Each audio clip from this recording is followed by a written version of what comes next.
जब तलवार किसी योद्धा की कटी पे होती तो क्या वो सजने के लिए होती? हाँ, अच्छी लग रही कमर पे इसलिए होती? टोर कड्डन ली हुंदी है कादे ਲਈ चलाने के लिए। और जब तलवार चलती है तो युद्ध होता है, लड़ाई होती। आप बोलते शैतान उसके कोड़े खाने से मैं चंगी हो चुकी हूं। शैतान बोलता चिंता मत कर, ले ले और सिर दर्द। नहीं, उसके कोड़े खाने से मैं चंगा हो चुका हूं, ले और दर्द ले तू। आप बोलते हो क्या हो गया, वचन पूरा क्यों नहीं हो रहा? आपको तलवार दी है, युद्ध होगा, जीतेंगे आप, जीतेंगे आप यीशु मसीह के नाम में। पर लड़ेंगे आप तो, और लड़ेंगे कैसे? वचन से तो लड़ेंगे, तलवार वचन ही है, लेकिन कहता तुम लड़ोगे तो सत्यता से लड़ोगे, तुम नम्रता से लड़ोगे और धर्म के निमित्त लड़ोगे, सत्यता से लड़ोगे, तुम माफ करके लोगों को लड़ोगे। इधर दुश्मनी, दुश्मन से दुश्मनी, और इधर शैतान से तलवार से लड़ाई, दोनों साथ नहीं चल सकते। इधर व्यभिचार और सामने तलवार से लड़ाई, ये साथ नहीं चल सकते। इधर परमेश्वर की बात ना मानना और सामने तलवार से लड़ाई, ये साथ नहीं चल सकते। सत्यता और नम्रता, हम्बल, मीक, नम्र रहना, इस वजह से बहुत से लोग लड़ाई में पूरी तरह से जीते नहीं हैं। क्योंकि सत्यता किसी के पास है तो नम्रता नहीं। हालेलुया। बॉस के सामने ऐसे झुक के खड़े होने वाला नम्र नहीं है, बॉस की बात को मानने वाला नम्र है, चाहे वो खड़ा जैसी मर्जी हो।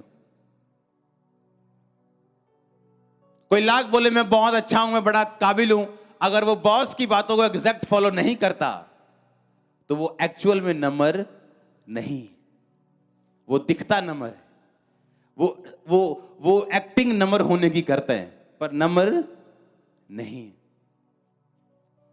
सत्यता, नम्रता और धर्म के निमित्त, कि आप धर्म के निमित्त कैसे लड़ते हो, वो तलवार तब काम करती है और तब तीखी है जब अपने घर में आपने यीशु मसीह को ग्रहण किया हुआ, अपने समाज में यीशु मसीह को बोला हुआ, अपने आप को क्रिश्चियन, आपको अपने आप को मसीही पवित्र आत्मा से भरा हुआ डिक्लेयर किया हुआ।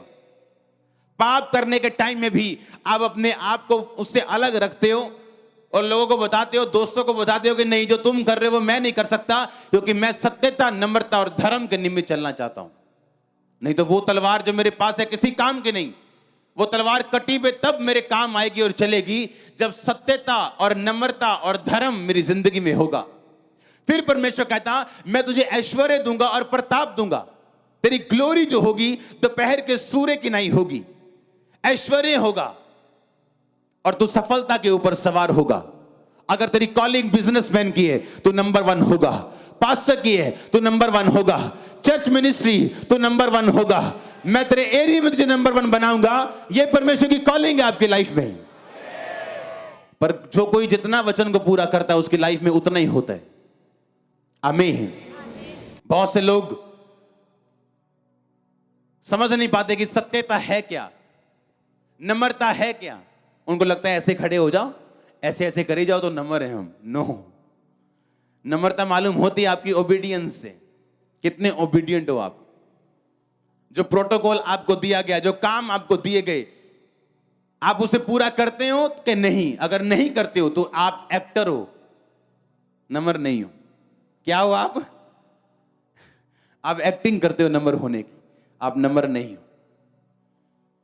बाइबल कहती है, यीशु मसीह ने कहा जो मुझसे हे प्रभु कहेंगे स्वर्ग के राज्य में प्रवेश नहीं करेंगे, बल्कि वो जो मेरे वचनों पे चलेगा। मुंह से लोग क्या बोले कोई मायने नहीं करता, उनके एक्शन बताते हैं वो क्या है। ये बेसिक नीड्स हैं, धर्म, सत्यता और नम्रता। और तेरा दाहिना हाथ तुझे भयानक काम सिखाए। कौन सा हाथ? आपका रिश्तेदार बीमार है, आपको फोन करके बोल रहे हैं कि मैं बीमार हूं, और आपने अपनी तलवार को कटी में बांधा हुआ, सत्यता, नम्रता, धर्म से आप चल रहे हो।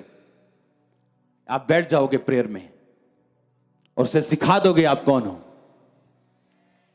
यह भयानक काम है कि आपका रिश्तेदार आपको फोन करके बोल रहा है कि बहन तुझे मैंने फोन करके प्रेयर करने के लिए बोला था, मैं ठीक हूं, मेरा काम हो गया। क्यों? क्योंकि आपका दाहिने हाथ को भयानक काम सिखाने के लिए, आपको दिखाने के लिए परमेश्वर ने दिया। दाहिना हाथ मतलब अथॉरिटी, अधिकार।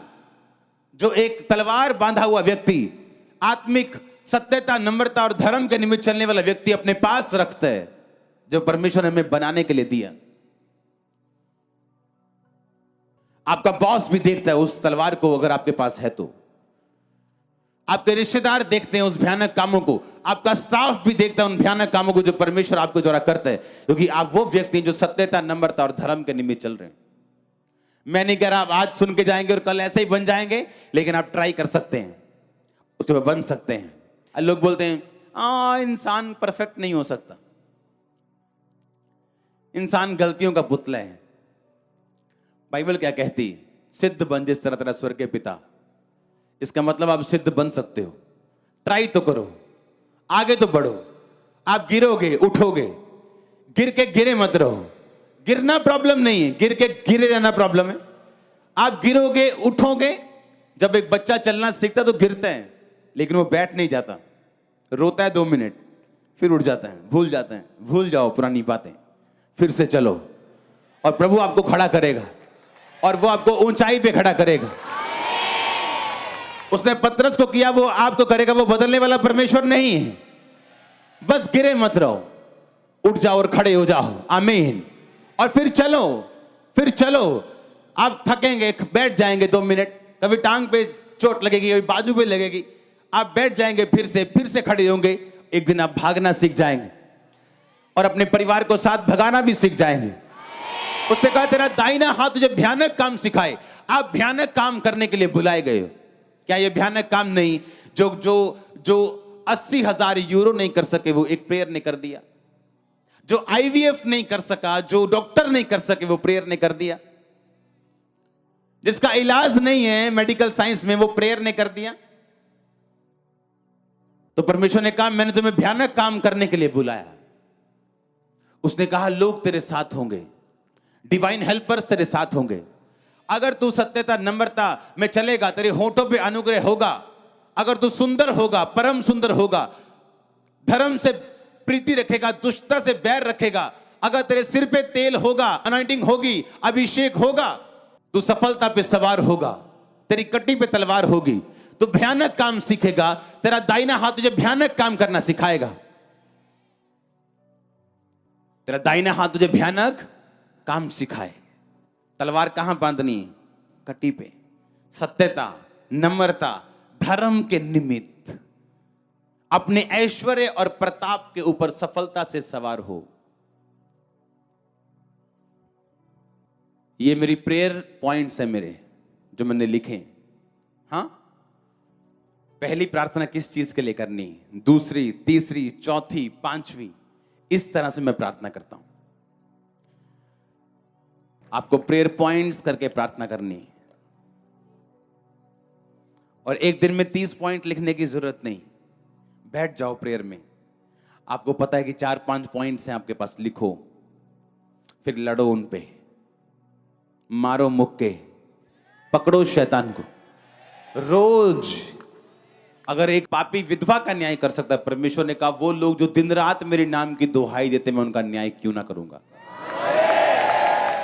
तो अपने आप से पूछने की जरूरत है, क्या मैं दिन रात दुहाई देने वाला व्यक्ति हूं, या सिर्फ विश रखता हूं, मुझे ये मिल जाए, मेरा ये काम हो जाए, मैं ठीक हो जाऊं। तो विश परमेश्वर पूरी नहीं करते हर बार, क्योंकि वो जीनी नहीं है, वो परमेश्वर है। अगर ऐसी विश पूरी हो तो आप आलसी हो जाएंगे, और कोई बाप नहीं चाहता उसका बच्चा आलसी हो। सब कुछ अगर प्रार्थना से मिल जाए, आप काम ना करें, बिजनेस करने ना जाएं, अपने परिवार को ना संभालें, तो आप आलसी हो जाएंगे, आप इग्नोरेंट हो जाएंगे, आप बेपरवाह हो जाएंगे, और यह परमेश्वर नहीं चाहता। हालेलुया। जो तलवार आपके साथ है उससे लड़ना कैसे? एक एक पॉइंट बना के। दिमाग के सहारे मत चलो, भूल जाओगे 2 चीजें। तो 8 चीजों में जीत के अगर 2 में हारोगे अच्छा लगेगा? तो 10 में अगर जीतना है 10 पॉइंट लिखो और करो प्रेयर और लो स्टडी उन पॉइंट्स पे। ढूंढो उस पॉइंट्स के लिए कहां वचन लिखें। अपने मन से, संपूर्ण मन से यहोवा पर भरोसा रखना। तू अपनी समझ का सहारा मत लेना, इससे तेरा शरीर भला चंगा और तेरी हड्डियां पुष्ट रहेंगी। यशाया 53, उसके मार खाने से तुम चंगे हुए, तुम्हारे अपराधों के कारण वो घायल किया गया। धर्मी का वंश बचाया जाएगा, तू बच, तेरा घराना बचाया जाएगा। ये वचन आपको एक एक पॉइंट के लिए ढूंढ के उन पे लड़ना है और प्रेयर में रहना है। God bless you all. आमीन। छोटा, लंबा और ऊंचा चाहिए।